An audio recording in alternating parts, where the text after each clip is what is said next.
Mad Rabbit, India's finest audio wearable brand, starting at 999. எனக்கு வந்து story, எனக்கு படம் நேற்று பார்க்குற வரைக்கும் எனக்கு ஸ்டோரியே தெரியாது.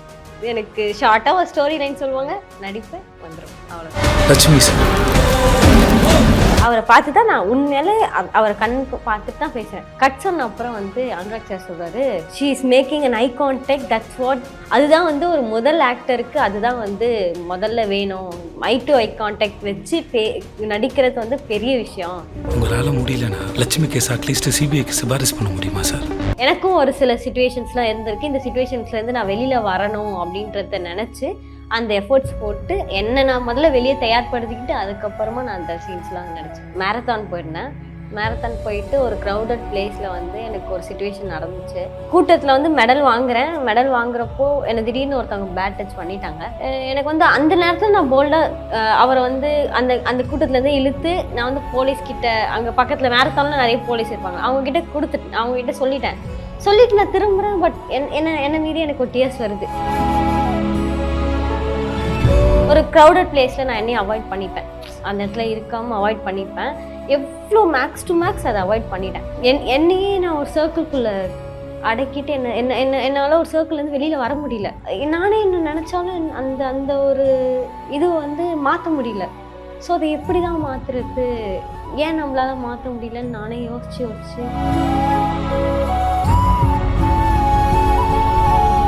இந்த உலகத்துலேயே கேவலமான ஒருத்தன் எப்படி இருக்கான்னு பார்க்கலான்னு வந்தேன். அதான் பார்த்துட்ருக்கேன். என்ன இந்த மாதிரி பண்ணிட்டதுனால நீ பெருசாக சாதிச்சிட்டன்னு மட்டும் நினைக்காத. நான் உடஞ்சிட மாட்டேன். இதுலேருந்து கண்டிப்பாக மீண்டு வந்துடுவேன். இந்த அடியெல்லாம் 6 மாதமோ இல்லை 1 வருஷமோ ஆறிடும். ரொம்ப ஃபர்ஸ்ட் ஆஃப் ஆல் வாழ்த்துக்கள் மகாராஜால. ரொம்ப சூப்பரா பண்ணியிருந்தீங்க ஃபர்ஸ்ட். ஸோ எப்படி இருக்கு இந்த ரிசப்ஷன் எல்லாம் இங்கே வரும்போது, எவ்வளோ ஹாப்பியா ஃபீல் பண்றீங்க? நான் எதிர்பார்த்ததை விட, நான் டிசர்வ் பண்றதை விட அதிகமா இருக்கிற மாதிரி எனக்கே ஒரு ஃபீல். ரொம்ப ஹாப்பியா இருக்கு. ஸோ முன்னாடியே சொன்ன மாதிரி ரொம்ப சூப்பரா பண்ணியிருந்தீங்க through out the film. So உங்களோட கேரக்டர் வந்து டேட் லிட்டில் பிரின்சஸ்.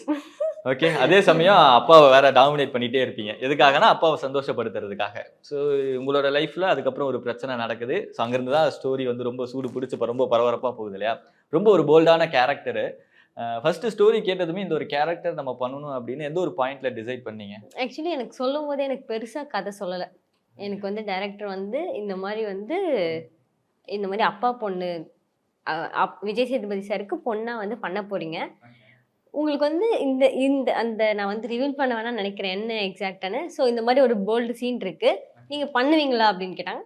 நான் பண்ணுவேன் அப்படின்னு சொன்னேன். ஸோ அவ்வளோதான் கேட்டாங்க, அவ்வளோதான் சொன்னேன். எனக்கு வந்து ஸ்டோரி, எனக்கு படம் நேற்று பார்க்குற வரைக்கும் எனக்கு ஸ்டோரியே தெரியாது.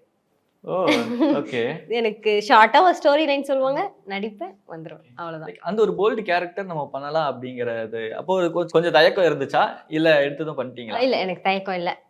எனக்கு வந்து ரொம்ப சின்ன வயசுலேருந்தே நடிப்புன்றது ரொம்ப பிடிக்கும். ஸோ அந்த நடிப்புக்காக நம்ம வந்து எந்த கேரக்டராக இருந்தாலும் பண்ணணும், எல்லாமே நடிப்பில் கலந்தது தான் அப்படின்றதுனால ஸ்ட்ராங்காக டிசைட் பண்ணேன். ஸோ அவ்வளோ அழகாக அதை கேரி பண்ணி ரொம்ப நீட்டாக பண்ணியிருந்தீங்க.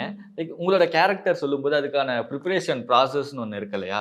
ஸோ ஃபர்ஸ்ட் ஹாஃபில் ரொம்ப ஒரு ஜாலியான ஒரு பொண்ணாக இருப்பீங்க. செகண்ட் ஹாஃபில் வந்து கொஞ்சம் எமோஷ்னலாக சில விஷயங்கள்லாம் இருக்கும் இல்லையா? ஸோ எப்படி ரெண்டுத்துக்கும் தயார்படுத்திக்கிட்டீங்க உங்களை? ஸோ டேரக்டர் சார்கிட்ட இருந்து வந்த இன்புட்ஸ், ஸோ நீங்கள் ஓனாக என்ன மாதிரி இன்புட்ஸ் எல்லாம் எடுத்துக்கிட்டீங்க? நான் வந்து ஃபர்ஸ்ட் இதில் வந்து நான் வந்து பெருசாக ஒரு எஃபர்ட்ஸ் இருக்காது. ஏன்னா வந்து நம்ம அப்பா கிட்ட நம்ம எப்படி பழகிறோமோ அதே மாதிரி தான் நான் அந்த அப்பாட்டையும் பழகினேன். நான் அவரை வந்து அப்பான்னு தான் கூப்பிடுவேன். ஸோ அந்த அப்பாக்கிட்டையும் நான் அதே தான் பழகினேன். அப்பாட்ட என்ன பேசுகிறேன், அப்பாவை என்ன திட்டுறேன், அப்பாட்ட என்ன கேட்குறேன், அவ்வளோதான் இருந்துச்சு. செகண்ட் இன்புட்டில் தான் நான் என்னோட எஃபர்ட்ஸ் கொஞ்சம் போட்டேன். லைக் எனக்கும் ஒரு சில சுச்சுவேஷன்ஸ்லாம் இருந்திருக்கு. இந்த சுச்சுவேஷன்ஸ்லேருந்து நான் வெளியில் வரணும் அப்படின்றத நினச்சி அந்த எஃபர்ட்ஸ் போட்டு என்ன நான் முதல்ல வெளியே தயார்படுத்திக்கிட்டு அதுக்கப்புறமா நான் அந்த சீன்ஸ்லாம் நினச்சேன். ஓகே, ஸோ அதான் எப்படி நீங்கள் தயார்படுத்திக்கிட்டீங்க அந்த ஒரு சீனுக்காக? ஆக்சுவலி எனக்கு வந்து நான் வந்து ஃபர்ஸ்ட் ஒரு மேரத்தான் போயிருந்தேன். மேரத்தான் போயிட்டு ஒரு க்ரௌடட் பிளேஸில் வந்து எனக்கு ஒரு சுச்சுவேஷன் நடந்துச்சு. என்னை வந்து கூட்டத்தில் வந்து மெடல் வாங்குறப்போ எனக்கு திடீர்னு ஒருத்தவங்க பேட் டச் பண்ணிட்டாங்க. எனக்கு வந்து அந்த நேரத்தில் நான் போல்டாக அவரை வந்து அந்த கூட்டத்துலேருந்து இழுத்து நான் வந்து போலீஸ்கிட்ட, அங்கே பக்கத்தில் மேரத்தானில் நிறைய போலீஸ் இருப்பாங்க, அவங்ககிட்ட சொல்லிட்டு நான் திரும்புகிறேன். பட் என்ன மீறி எனக்கு ஒரு டியர்ஸ் வருது. என்ன இப்படி ஆயிடுச்சு, என்ன இப்படி அன்னிலேருந்து நான் லைக் பஸ்லேயும் இந்த மாதிரி ஒரு இன்சிடென்ட் நடந்துச்சு, இப்போயும் இந்த ஒரு இன்சிடென்ட். ஒரு க்ரௌடட் பிளேஸில் நான் என்னையும் அவாய்ட் பண்ணிப்பேன், அந்த இடத்துல இருக்காமல் அவாய்ட் பண்ணிப்பேன். எவ்வளோ மேக்ஸ் டு மேக்ஸ் அதை அவாய்ட் பண்ணிட்டேன். ஸோ இந்த படத்துக்கு இந்த மாதிரி ஒரு போல்டான கேரக்டர் வேணும், நம்ம வந்து அதை எதிர்க்கணும்.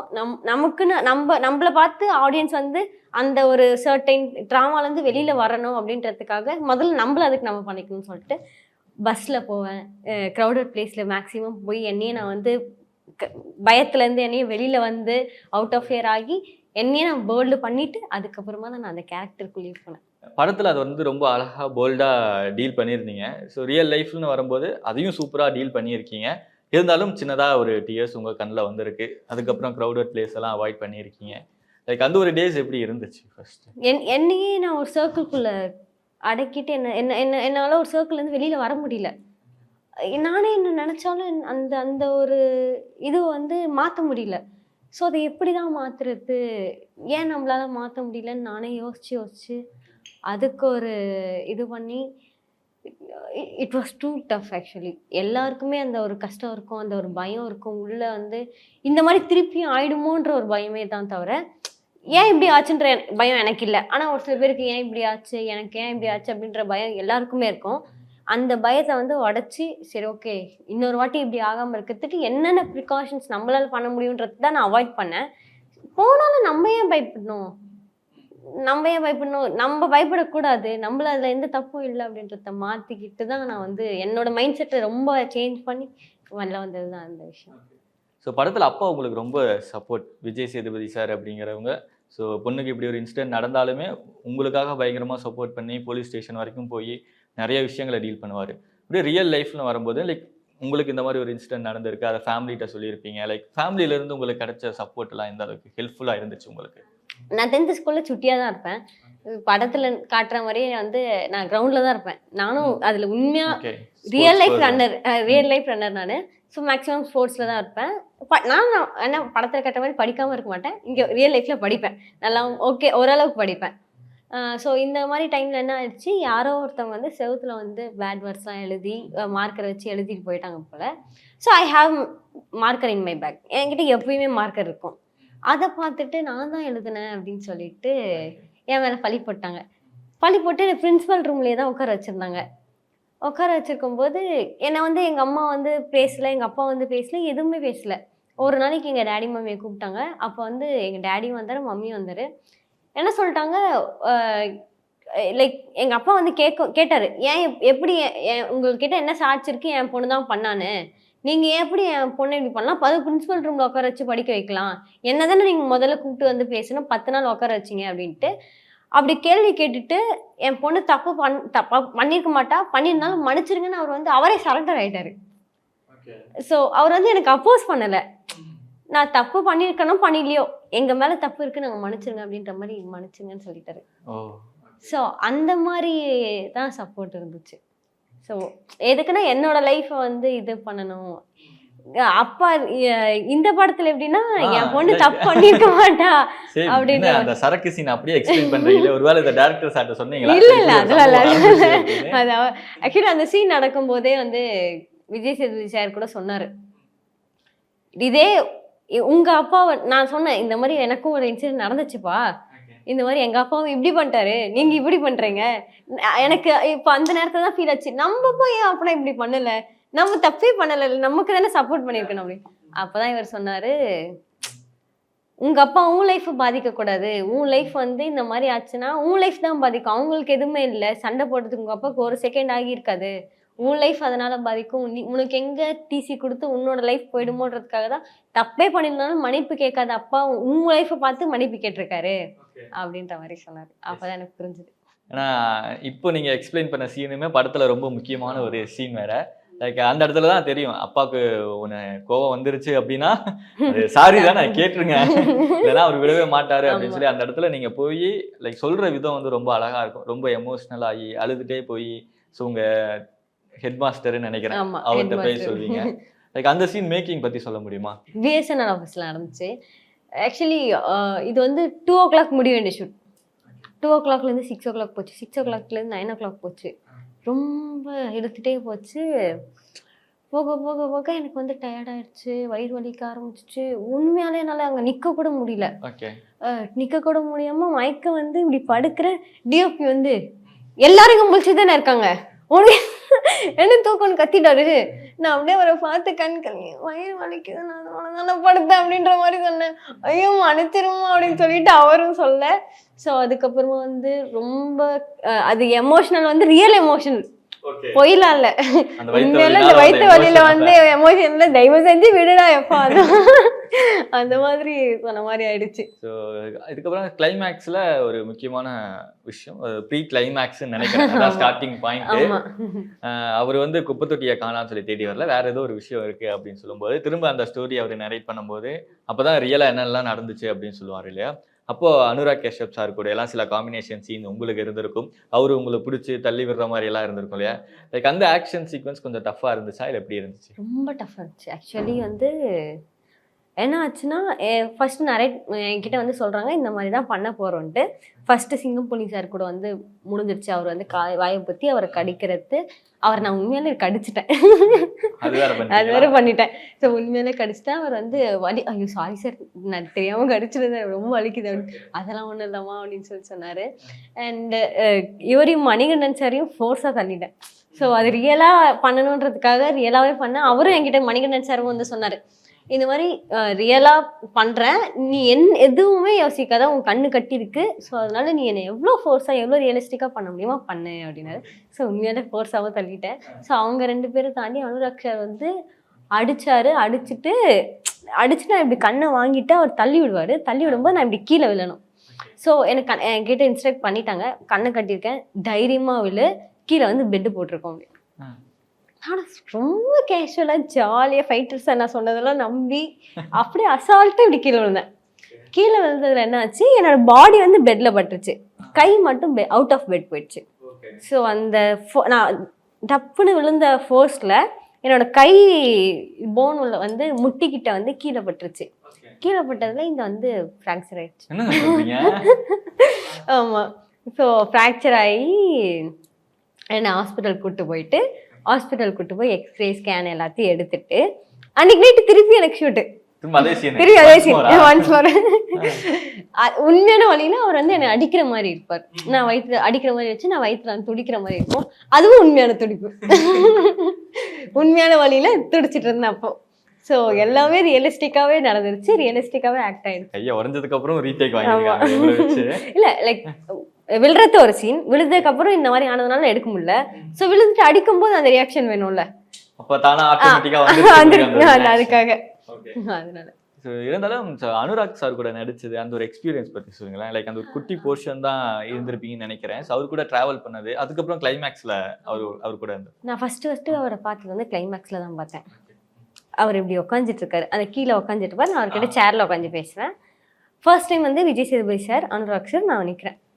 அவர் வந்து சொல்றாரு, விஜய் சேதுபதி சார் சொல்றாரு, can you guess her age அப்படின்னாரு. அவர் வந்து சொல்றாரு லைக் 14 or 15 அப்படின்னாரு. நோ ஷீ இஸ் 18 அப்படின்னு. அப்போ எனக்கு வந்து 18 ஏஜ், 18 அப்படி. அவர் பயங்கரமாக ஷாக் ஆகிட்டாரு, ஓ அப்படியா அப்படின்ட்டு. அதுக்கப்புறம் விஜய் சேதுபதி சார் சொல்றாரு, ஷி வாஸ் எக்ஸலண்ட் ஆக்டர் அப்படின்றாரு. எனக்கே ஒரு சிரிப்பு வந்து நான் இங்கே உட்காந்து சிரிச்சிட்டு இருக்கேன். நான் சிரிச்சிட்டு இருக்கேன். No not like that, I am not that much channel அப்படின்னு சொல்லிட்டு. ஏன்னா அவர் அவ்வளோ பெரிய டேரக்டர், அவர்கிட்ட இவர் இவ்வளோ பெரிய ஆக்டர், இவங்க 2 பேர் என்னை பற்றி புகழ்றாங்க, நான் அதுவும் நல்லா நடிக்கிறேன்னு இவர் சொல்றாரு, டைரக்டர் கிட்ட சொல்றாங்க, இவர் ஆக்டர் சொல்றாரு. எனக்கு ஒரே சந்தோஷப்படுறதா வெக்கப்படுறதா பயப்படுறதா எதுவுமே தெரியல. இப்போ அவர் சொல்லிட்டாரு, அவர் முன்னாடி நடிக்க போறோம், நம்ம நல்லா நடிக்கலன்னா என்ன சொல்லுவோம், என்ன ஆயிடும், அதெல்லாம் இல்லை இவர் சொன்ன மாதிரிலாம் இல்லை அப்படின்ற மாதிரி ஆயிடும். நான் வந்து ஓகே அந்த அளவுக்குலாம் நடிக்கலன்னா அவருக்கும் ஒரு மைண்ட் செட் வந்துடும் சொல்லிட்டு பயத்துலேயே உட்காந்துட்டு நடிக்கிறேன். ஸோ அந்த சீட்டில் வந்து அவரை நான் பார்த்து பேசினேன், அவர் என்னை பார்த்து பேசணும். ஸோ ஃபஸ்ட்டு எனக்கு வந்து நான் வந்து நடிப்பு கிளாஸ் அந்த மாதிரிலாம் போகல. அண்ட் அதையும் மென்ஷன் பண்ணார், எந்த ஒரு ஆக்டிங் கிளாஸும் அவன் போகல அப்படின்றது வந்து அதையும் மென்ஷன் பண்ணி பண்ணார். ஸோ ஃபர்ஸ்ட் நான் பார்க்குறேன் அவரை பார்த்து நான் பேசுகிறேன், eye to eye contact, straight eye to eye contact. அவரை பார்த்து தான் நான் உண்மையிலே அவரை கண்ணுக்கு பார்த்துட்டு தான் பேசுகிறேன். கட் சொன்ன அப்புறம் வந்து அனுராக் சார் சொல்கிறாரு, you said what you said was true, she is making an eye contact, that's what actually இங்கிலீஷில் சொன்னால் நான் தமிழில் சொல்லிக்கிறேன். அதுதான் வந்து ஒரு முதல் ஆக்டருக்கு அதுதான் வந்து முதல்ல வேணும். ஐ டு ஐ கான்டாக்ட் வச்சு நடிக்கிறது வந்து பெரிய விஷயம். ஸோ அவர் நிஜமாலே நல்லா நடிக்கிறான்னு அவர் சொன்னார். ஸோ அவ்வளோ பெரிய டேரக்டர் கிட்ட இருந்து புகழ் வாங்கிட்டேன், ஆக்டர் கிட்ட இருந்து இது வாங்கிட்டேன். ரொம்ப சந்தோஷமா இருந்துச்சு. ஆனால் அந்த கிளைமேக்ஸில் லைக் அந்த ஹாஸ்பிட்டல் சீனில் இருக்கும்போது லைக் நீங்கள் அப்பாட்ட அவனை எப்படியாவது ஒரு வாட்டியாவது நான் பார்க்கணும் அப்படின்னு சொல்லி எமோஷ்னலாக பேசுகிற டைலாக் தியேட்டரில் பார்க்கும்போது நிறையா பேருக்கு அது வந்து கனெக்ட் ஆச்சு. அதுக்கப்புறம் இன்னொரு டைலாக், ஸோ அனுராக் சார்ட்ட போய் பார்த்துட்டு சொல்லுவீங்க இல்லையா, இதனால நான் உடஞ்சிருவேன்னு மட்டும் நினைக்காத அப்படின்ற மாதிரிலாம். ஸோ அதுக்கெல்லாம் பயங்கரமான ஒரு கிளாப்ஸ் கிடச்சிது. ஃபர்ஸ்ட்டு அந்த ஹாஸ்பிட்டல் சீன் பற்றி பேசலாம் நினைக்கிறேன். ஸோ அதில் உங்களோட லுக், நீங்கள் போட்டிருந்த மேக்கப், அதெல்லாமே அவ்வளோ எக்ஸாக்டாக உங்களுக்கு சூட் ஆச்சு. லைக் அதை பற்றி சொல்லுங்களேன், இந்த மேக்கப் ப்ராசஸ், அந்த சீனோட மேக்கிங். அந்த மேக்கப் ப்ராசஸ் வந்து எனக்கு 4 hours ஆச்சு. 4 hours போட்டு ஃபைனலைஸ் பண்ணி 4 hours போடுறதுக்கு 4 hours, 2 hours எடுக்கிறதுக்கு ஆச்சு. ஃபைனலைஸ் பண்ணுறதுக்கே 1 day ஆச்சு. இந்த மேக்கப்பை இந்த பக்கம் போடலாமா, இந்த பக்கம் போடலாமா, இங்கே கட்டா, இங்கே கட்டா, இங்கே கட்டா, 1 day ஃபுல்லாக அதை போட்டு எனக்கு அந்த நாள் ஃபுல்லாக என் மூஞ்சி அப்படியே வெறுத்துட்டேன். என்னடா இது பண்ணுறீங்க அப்படின்ற மாதிரி மேக்கப் பண்ண. அண்ணா என்ன இப்படி பண்ணுறீங்க, முடியலன்னா என்னால் விட்டுருங்க. நான் டைரக்டர் சார் கிட்ட போய், சார் தயவு செஞ்சு கேட்குறேன், வரல இல்லை உங்கள் மூஞ்ச வச்சுக்கோங்க, நீங்கள் போய் ஃபைனல் என்ன பண்ணலான்னு பார்த்துக்கோங்க, அதுக்கப்புறம் என்ன ஃபைனல்ஸ் பண்ணுங்க, என்னால் முடியல சார், காலையிலேருந்து எரியுது. ஆக்சுவலி அந்த ஒரு பிளாஸ்டர் மாதிரி ஒட்டிட்டு அதுக்கப்புறமா தான் பிரிப்பாங்க. அது ஆயில் போட்டு பிரித்து தொடச்சி எடுத்து அது ரொம்ப நினச்சி பார்க்கும்போதே அவங்க அவ்வளோ ஃபீல் பண்ணுறாங்க. ரொம்ப பெரிய ப்ராசஸ். அதுக்கப்புறமா ஒரு பெரிய ப்ராசஸ் கழிச்சு தான் அது ஓகேவாச்சு. அதை போட்டு அது வந்து 3 நாள் ஷூட் எடுத்தாங்க. அதை போட்டு எடுக்கிறதுக்கு போடுறதுக்கு ஒரு 3 hours, எடுக்கிறதுக்கு ஒரு 2 hours. அந்த அளவுக்கு ரொம்ப பெரிய ப்ராசஸ் அது ரொம்ப. ஆனால் அந்த மேக்கப் ஆர்டிஸ்ட்லாம் கூட ரொம்ப குறை சொல்ல முடியாது, ரொம்ப மெனக்கெட்டாங்க. அதுக்கு சின்ன பார்ட்டிகல்ஸ் கூட கண்டினியூட்டி அதுக்கெல்லாம் மெயின்டைன் பண்ணி ரொம்ப கஷ்டப்பட்டாங்க. அந்த மேக்கப் போட்டுட்டே இருக்கிறது ரொம்ப கஷ்டம் இல்லையா? ரொம்ப கஷ்டம், ரொம்ப கஷ்டமா இருந்துச்சு. அதுல வேற அதுலயும் வேற அழுகணும். அதுல இந்த கண்ணு 2 கண்ணையும் என்னால் திறக்க முடியாது. ஃபர்ஸ்ட் மேக்கப் அந்த ஹாஸ்பிட்டல் சீன்ல படுத்துட்டு இருக்கும்போது என்னால கண்ணை திறக்க முடியாது. ஆக்சுவலி ஸ்ட்ரக்சர்ல வச்சு தள்ளிட்டு போவாங்களே, அது ரொம்ப ஈஸி. தலையை வச்சுட்டாங்க, ரத்தத்தை ஊற்றி விட்டாங்க. ஏன்னா அப்போதான் அடிபட்டுச்சு. ஸோ அதனால அடிபட்ட தேவையில்லை. அதுக்கப்புறமா மேமோட வீட்டில் இருக்கும்போது தான் வந்து அந்த டைலாக் பேசும்போது அதுதான் மேமோட வீட்டில் இருக்கிறது தான் அது. அப்போதான் வந்து இந்த கண்ணை திறக்க முடியாது, இந்த கண்ணையும் திறக்க முடியாது. இந்த 2 பக்கமும் பஞ்சு, இந்த கண்ணை திறக்க முடியாது. இப்போ நான் இந்த பேசினா இந்த இடத்துல எனக்கு இழுக்கும். ஸோ அப்பயும் நான் பேசணும், ரொம்ப கஷ்டப்பட்டு பேசணும். இந்த இடத்துலையும் கண்ணை திறக்கக்கூடாது, இதையும் திறக்கக்கூடாது. 2 இடத்துலையும் கண்ணில் கிளிசரினும் போட்டாங்க. இந்த இடத்துல சுத்தமாக திறக்க முடியாது, ஏன்னா இந்த பக்கமும் ஒரு பிளாஸ்டர் ஒட்டிருப்பாங்க, கீழே ஒரு பிளாஸ்டர் ஒட்டிருப்பாங்க, இங்கேயும் ஒரு பிளாஸ்டர் ஒட்டிருப்பாங்க. ஸோ இந்த கண்ணை திறக்கவே முடியாது. இந்த கண்ணை தான் இப்படி வச்சு இப்படிதான் பார்த்துட்டு யார் இருக்காங்கன்னு பார்ப்பேன். பார்த்துட்டு அதுக்கப்புறமா பேசுவேன். சாப்பிட்றதெல்லாம் சாப்பிடல. அந்த ஒரு நாள் சாப்பிடவே இல்லை நான். ஒன்லி ஜூஸ், அதுவும் இந்த பக்கம் வச்சு குடிப்பேன். இந்த பக்கம் இல்லாமல் இந்த பக்கம் ஃபுல்லாக சதைச்சிட்டு இருப்பாங்க, இந்த பக்கம் மட்டும்தான் கொஞ்சம் இருக்கும். ஸோ இந்த பக்கம் வச்சு தென் அப்படியே அதை கட் பண்ணா லைக் அனுராக் சார் கூட அந்த நீங்கள் சொன்ன அந்த ஃபேஸ் ஆஃப் சீன், அதில் பேசுகிற டைலாக், அந்த டைலாக் இப்போ ஞாபகம் இருக்கா? ரொம்ப பெரிய டைலாக்காரன் தான் பார்த்தேன். பட் ஆக்சுவலி இந்த கிளைமேக்ஸ் சீனுக்கு வந்து இந்த டைலாக்கு மக்களுக்கு பயங்கரமாக இம்பேக்ட் கொடுக்கணுன்றதுக்காக டைலாக் மட்டுமே 2 months யோசிச்சாங்க. ஓ ஓகே. ரொம்ப கஷ்டப்பட்டார் டைரக்டர் இதுக்காக, இந்த டைலாக்காக. இந்த டைலாக் ரொம்ப யோசிச்சு அதுக்கப்புறமா கடைசியாக ஃபைனலைஸ் ஆனது தான் இந்த டைலாக். ஸோ அதனால் நான் நிறைய டப்பிங் பண்ணிட்டேன், நான் நிறைய வேறு டைலாக் நிறைய சொல்லிட்டேன், இதுவும் சொல்லியிருக்கேன். ஸோ அதனால எனக்கு நிறைய டைலாக்ஸ் மைண்டில் இருக்கு. இனிஷியலி என்ன டைலாக்ஸ் இருந்துச்சாங்க கிளைமேக்ஸில்? இந்த உலகத்திலே கேவலமான ஒருத்தன் எப்படி இருக்கான்னு பார்க்கலான்னு வந்தேன், அதான் பார்த்துட்டு இருக்கேன். அந்த டைலாக் அது என்ன பார்த்து வரீங்களா? சரி ஓகே. என்னடி அப்படி பார்க்குற? இல்லை, இந்த உலகத்திலே கேவலமான ஒருத்தன் எப்படி இருக்கான்னு பார்க்கலான்னு வந்தேன், அதான் பார்த்துட்டு இருக்கேன்.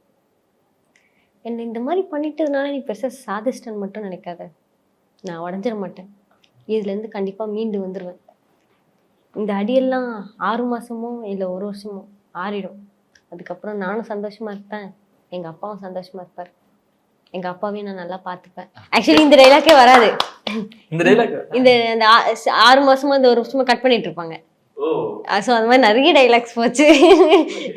ஆனால் இந்த ஒரு சீனுக்கு தியேட்டரில் அவ்வளோ பெரிய ஒரு கிளாப்ஸ் கிடைச்சிது.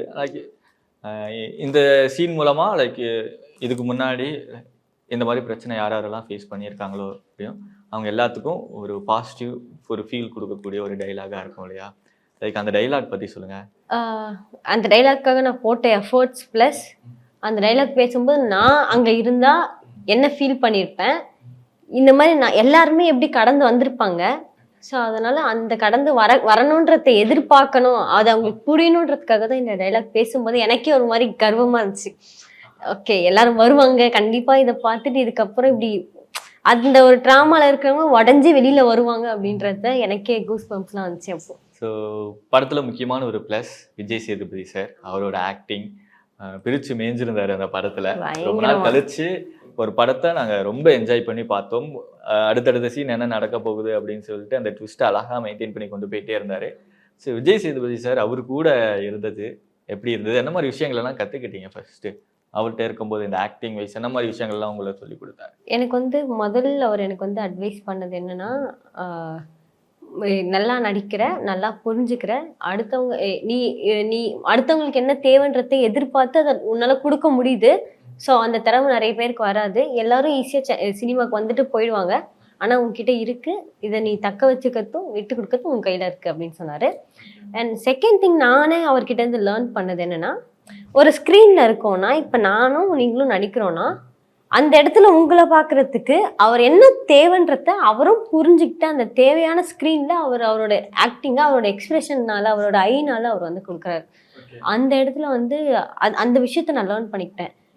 டைரக்டர் சொல்கிறத தாண்டி நமக்கு என்ன வந்து டைலாக்ஸ்லேயோ இல்லை எக்ஸ்பிரஷன்ஸ்லேயோ நம்ம அந்த சீனுக்கு தேவையானதை புரிஞ்சுக்கிட்டு நம்ம ஒன்று கொடுத்தா அந்த அவுட்புட் நல்லா இருக்கும், அந்த அவுட்புட் நம்ம கொடுக்கலாம் அப்படின்றத அவர்கிட்ட இருந்து நான் கற்றுக்கிட்டேன். ஸோ இந்த த்ரூஅவுட் த ப்ராசஸ்லேயே உங்களுக்கு ரொம்ப சேலஞ்சிங்காக இருந்தது, ரொம்ப டஃப்பாக இருந்ததுன்னா என்ன சொல்லுவீங்க?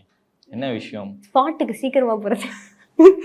அதுதான் இந்த ஆக்டிங்ல அதெல்லாம் இல்ல, இந்த சீன் நடிக்கும் போது டஃப்பா இருந்தது அதெல்லாம் இல்ல. 7 மணிக்கு போனா ஒரு 7 மணிக்கு வர சொன்னா ஒரு 7:30 மணிக்கு இருக்கு. அது மாதிரி வெரி குட்ங்க.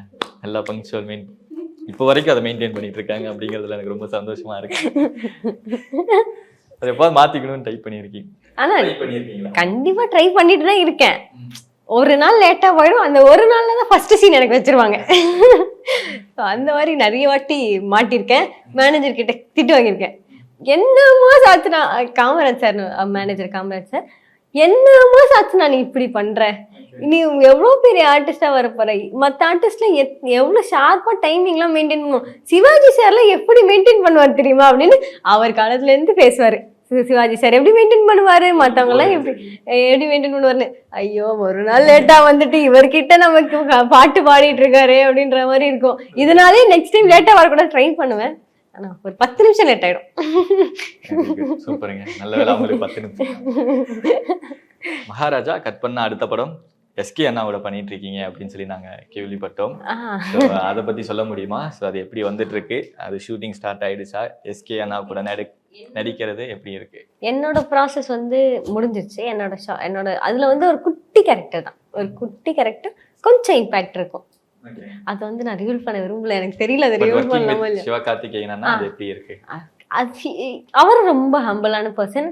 அவரும் நான் வந்து 18 வயசு 19 வயசு நம்பல. 3 நாள் ஷூட் போச்சு அவருக்கு. அவர் கூட 3 நாள் இருந்துச்சு. 3 நாளையுமே என்கிட்ட 4 வாட்டி கேள்வி கேட்பாரு.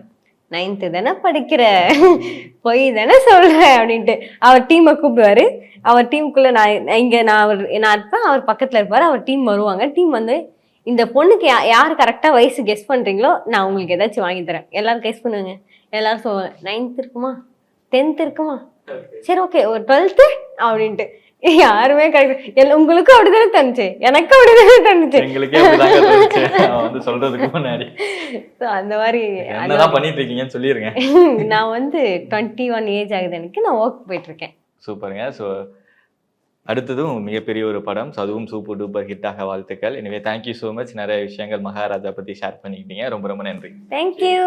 Mad Rapid, India's finest audio wearable brand, starting at 999.